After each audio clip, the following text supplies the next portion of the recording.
Accompagné d'une importante délégation, le ministre de l'Énergie et des Mines, Dr Chakib Khalil, a effectué une visite de travail d'inspection dans la wilaya de Tessimsit le lundi 2 novembre 2009. Le ministre a entamé sa visite par l'inspection du poste transformateur 220-60 kV. La mise en service de cet ouvrage est prévue pour février 2010 et outre le renforcement de la sécurisation de l'alimentation électrique de la wilaya, elle permettra le renforcement de l'interconnexion régionale. La délégation ministérielle a visité également le mini-centre affûteur Naftal, mis en service en 1986 et rénové en juillet 2008. Ce mini-centre qui alimente Tessimsit, Frenda, Aflou, Tiaret et Souguer distribue 19 000 tonnes de GPL par an. La délégation ministérielle s'est ensuite rendue au dépôt de carburant Naftal, dont le taux de production en gazoil est d'une moyenne de 100 mètres cubes par jour. Sa mise en service remonte à 1982. Le ministre a ensuite procédé à l'inauguration du nouveau siège de la DMI, Direction des mines et d'industrie. À l'occasion, un bilan de réalisation a été fourni au ministre. Ainsi, 63% de la population est alimentée en gaz naturel.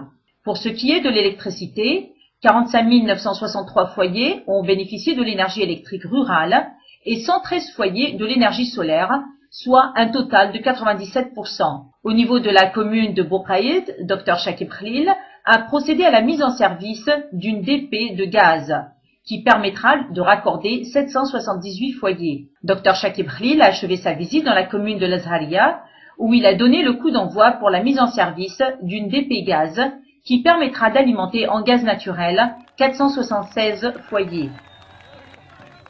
Les programmes de distribution de gaz sont très avancés, et donc d'ici la fin de l'année, nous allons atteindre près de 65% de couverture de gaz dans cette wilaya. Et avec le programme 2009-2014, il est attendu donc une pénétration de 75%, qui est un niveau, si on le compare avec les niveaux mondiaux, un niveau très élevé, donc un niveau remarquable.